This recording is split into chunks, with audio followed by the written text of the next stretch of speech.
Olá, estamos aqui mais uma vez para continuar aqui a nossa série de apresentações sobre a história do parapsiquismo. Nas últimas semanas passamos pela história da Antiguidade, passamos pelas grandes civilizações da Antiguidade e dando sequência agora, depois de mesopotâmicos, hindus, chineses, egípcios, nós vamos falar agora sobre o povo hebreu.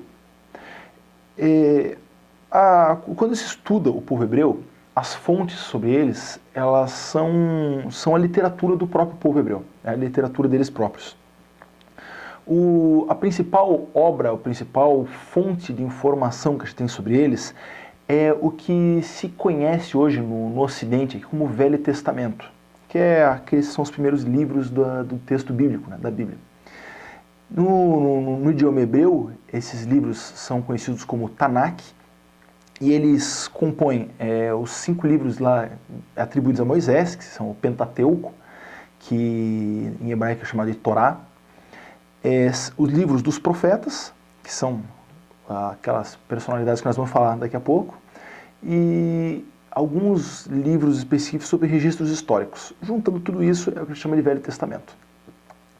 Além desses livros do Velho Testamento, existem outras obras, evidente. Tem, por exemplo, o historiador, que é o Flávio Joséfo, que viveu mais ou menos ali no século I, Fílon de Alexandria, que viveu um pouquinho antes, mas praticamente contemporâneo também, que era um filósofo da cidade de Alexandria, que também era judeu, era hebreu. E agora, em 1947, foi encontrado no Mar Morto uma biblioteca da época, com vários registros da época, que é interessante que eles não estiveram sob controle da Igreja Católica esses séculos todos, então eles são tem maior chance de ser verídicos, fidedignos, autênticos. Então existem algumas obras, algumas fontes, mas basicamente o que a gente conhece pelo povo hebreu surgiu através de uma personalidade que é chamada Abraão. O nome dele era Abraão.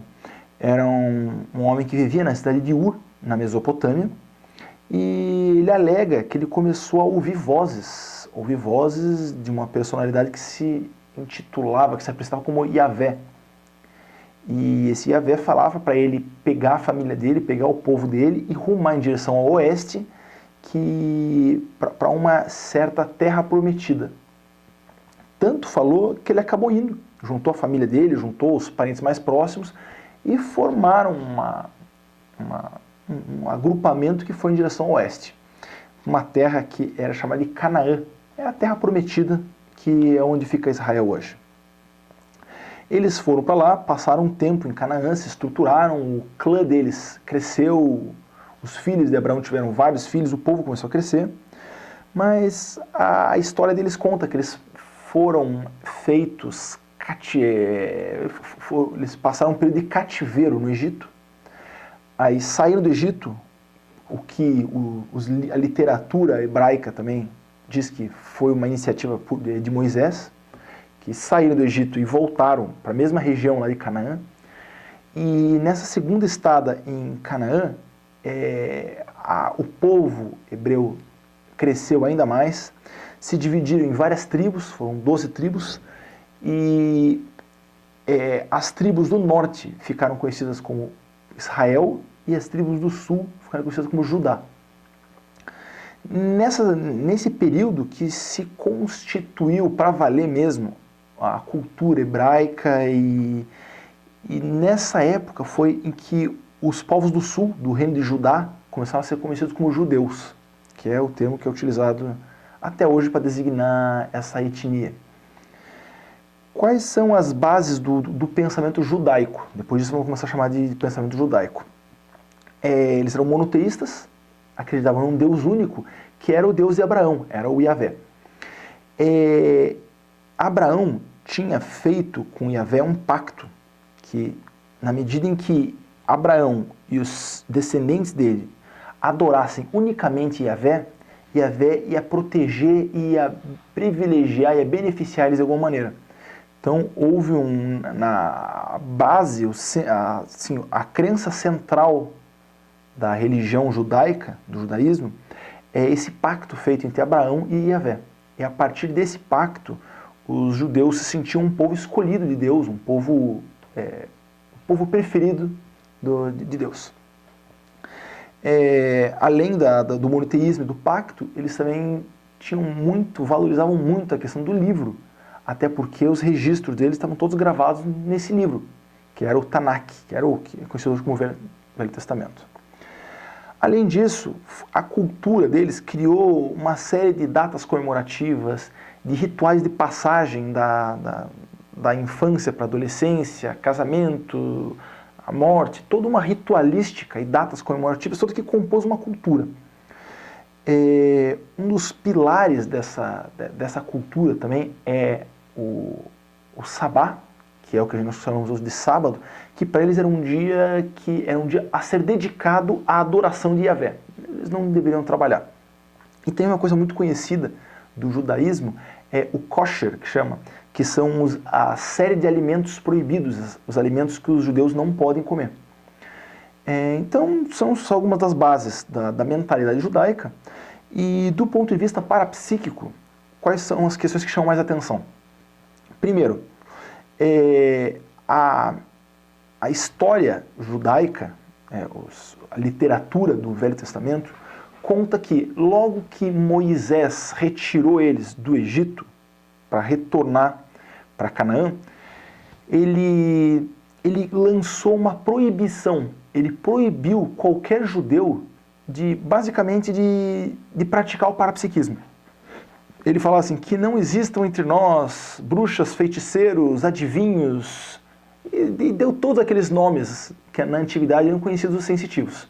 Isso aí está na Bíblia, no livro Deuteronômio, capítulo 18, versículo 10, e é conhecido como proibição de Moisés, e até hoje a Igreja Católica e outras linhas cristãs se utilizam desse versículo lá para dizer, tá vendo, parapsiquismo lá, os fenômenos paranormais eram proibidos.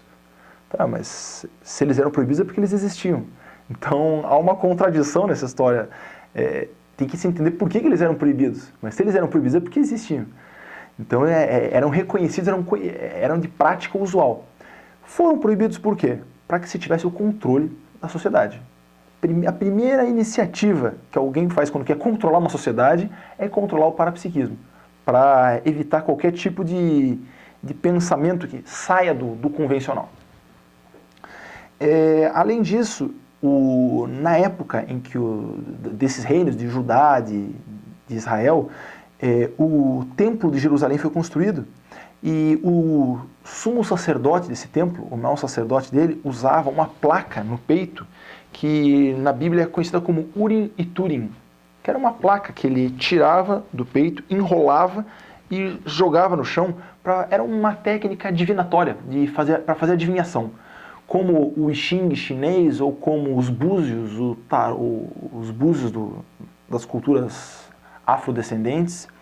Então era uma maneira era uma técnica divinatória. Se vocês quiserem procurar depois na internet, o nome é Urim e Turim.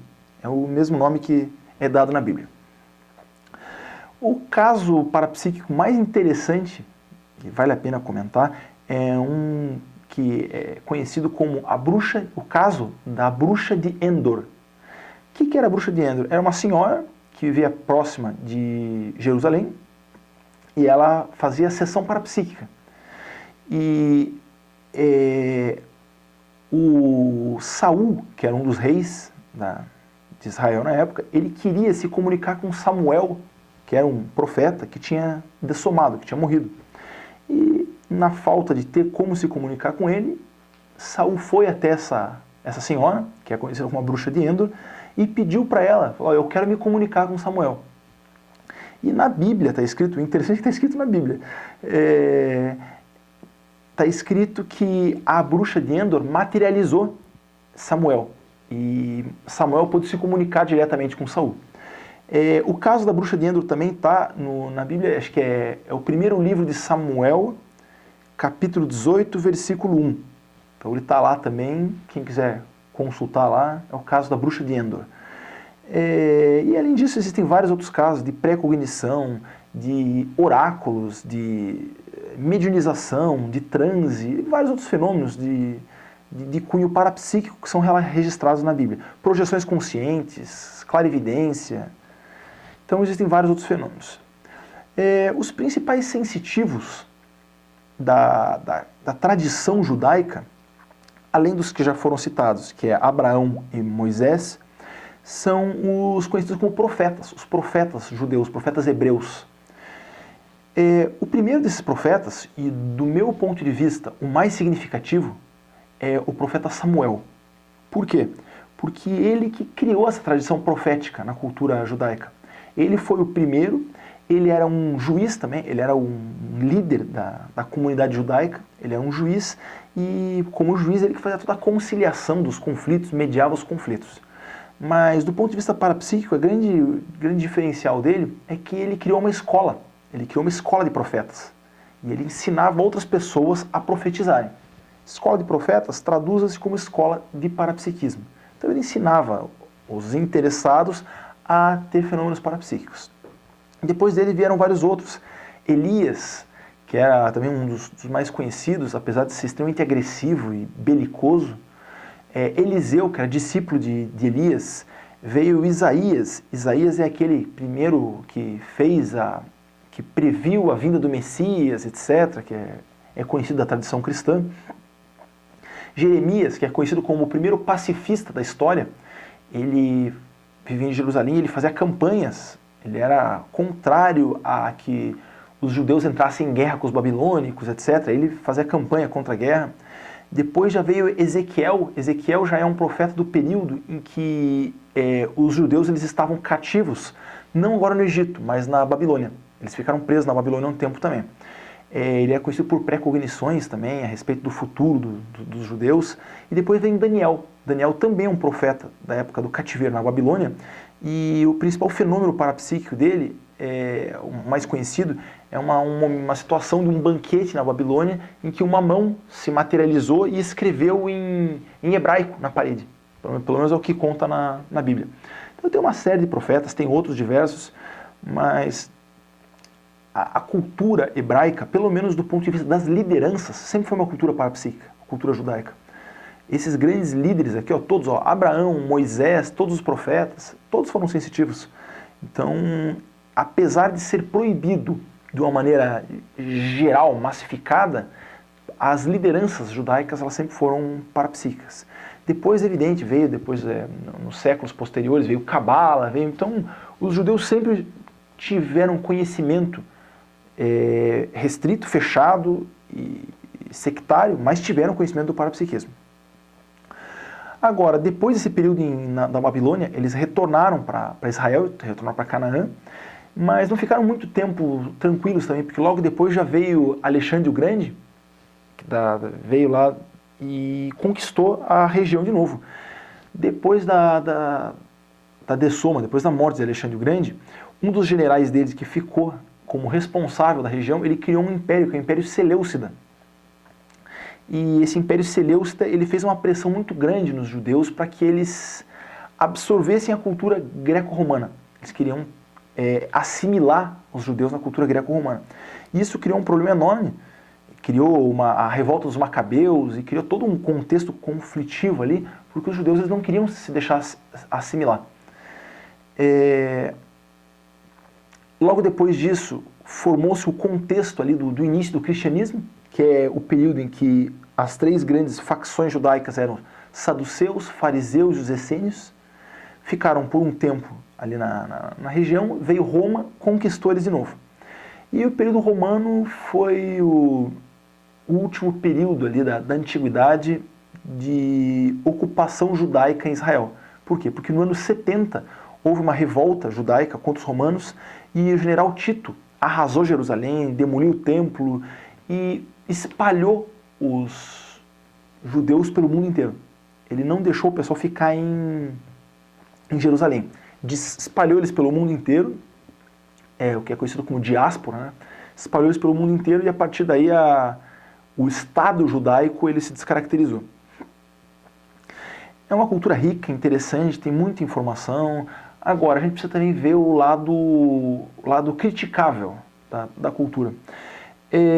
Essa noção de povo escolhido, lá do pacto de Abraão com Yahvé, ele trouxe para a mentalidade judaica um senso de superioridade. Eles se sentem superiores ao resto da humanidade, porque eles têm um pacto direto com a divindade. Isso gerou intolerância. Eles são um povo... Tem a mentalidade... Eles não costumam interagir bem com outras culturas, então eles estão intolerantes até hoje, são sectários. Essa questão da não assimilação, para eles é um grande valor. Isso que, por um lado, preservou a cultura deles durante pelo menos 4.000 anos, mas, por outro lado, sempre criou muito problema para eles. Eles sempre foram um povo que esteve envolvido em conflito, justamente por conta dessa postura. Eles passaram períodos de grande vitimização, períodos assim tristes da história. Primeiro lá com os egípcios são muito antigos, depois vieram os babilônios, depois vieram os Seleucidas fizeram pressão sobre eles, os romanos depois, o catolicismo. Então foi uma parte muito triste da história, não foi... teria que ter muito mais tempo para falar sobre isso, mas os judeus foram sistematicamente perseguidos pelos católicos, porque eles eram conhecidos como aqueles que mataram Jesus. Então foram perseguidos. E esse mesmo problema de assimilação, não assimilação, conflito, a intolerância dos judeus, ele veio até a contemporaneidade. No início do século XX, eles estavam muito bem estabilizados, muito bem estabelecidos na Europa, e eles começaram a fazer um processo para criar uma comunidade internacional, porque eles eram internacionais, eles viviam em diversos países. Então, eles começaram a fazer um processo de mundialismo, de mundialização, de internacionalização, para criar uma comunidade internacional. Houve uma grande reação a isso, que a gente sabe que foi o nazismo. O nazismo é o nacional-socialismo, então o nazismo ele era o contrário. Os judeus eles defendiam a internacionalização. O nacional-socialismo é de cunho nacionalista, ele defendia os estados, as nações e as culturas locais. E houve toda aquela questão muito difícil do Holocausto, aquela situação que foi uma das partes negras aí do século XX, e houve lá a morte de muitos judeus. Agora, o triste foi o que aconteceu com eles, mas também foi triste foi as posturas que eles foram tomando depois, porque é evidente que eles saíram da Segunda Guerra Mundial com uma postura de vítima, e eles se fortaleceram muito. Logo depois foi constituído o Estado de Israel, eles ganharam direito a ocupar Israel de novo, etc. Mas, lamentavelmente, eles começaram depois a tomar várias atitudes que foram tomadas contra eles. Então agora, hoje, a situação deles lá com os palestinos é difícil também. Eles muraram